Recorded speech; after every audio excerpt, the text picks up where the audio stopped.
Dahil nga napakahilig ng mga anak ko sa mga ice cream mga mare, kaya naman palagi talaga akong gumagawa ng mga homemade ice cream. At syempre kapag meron tayong homemade ice cream, kailangan ay meron din tayong scooper sa bahay. At eto nga pala mga mare, yung nabili ko na scooper dito sa online, tignan nyo naman, napakaganda at napaka-cute and nakakaaliw talaga tong gamitin. 2 piraso na pala yung in-order ko nito mga mare, kasi tignan nyo naman, napakaganda ng quality pero napaka-affordable lang nito. At ang pinaka nagustuhan ko pa nga dito mga mare, stainless steel na rin to, kaya naman hindi basta-basta kakalawangin at napakadali pang linisin. At eto nga mga mare, at meron nga na naman ako dito ang homemade ice cream, kaya naman may papakita ko sa inyo kung gaano to kagandang gamitin. At ayan nga mga mare, tignan nyo naman, napaka-cute at nakakaaliw talaga nitong gamitin, kasi nga para lang talaga tayong nagtitinda ng ice cream. Hoy!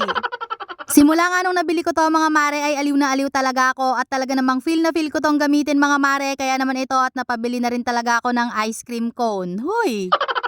Kaya naman kung mahilig din yung mga anak nyo sa ice cream mga mare, ay gumawa na lang din kayo ng homemade ice cream at makakatipid pa kayo. At pwedeng-pwede nyo rin itong gawing banding sa bahay mga mare, kasi tignan nyo naman talagang nakakaaliw. At pwede mo rin itong gawing pang negosyo mare, o kaya naman kung gusto mong magnegosyo ng homemade Coke float, ay mapapakinabangan mo talaga itong ating ice cream scooper. O siya mga mare, kung gusto nyo rin ng ganitong scooper o ice cream scooper, ilalagay ko na lang po yung link sa comment section, o kaya naman i-click nyo na lang yung basket dyan sa baba para same product and same quality ang makuha ninyo. At kung gusto nyo naman pong malaman yung recipe ko ng aking homemade ice cream, mag-comment lang po kayo sa baba para ma-share ko sa inyo kung paano ko ginawa itong aking homemade ice cream. At napakadali lang din itong gawin mga mare, at pwedeng-pwede nyo nga rin itong gawing pang negosyo, kaya naman mag-comment lang kayo para ma-share ko din sa inyo. O siya mga mare, hanggang dito na lang. Thank you so much for watching. Keep safe and God bless!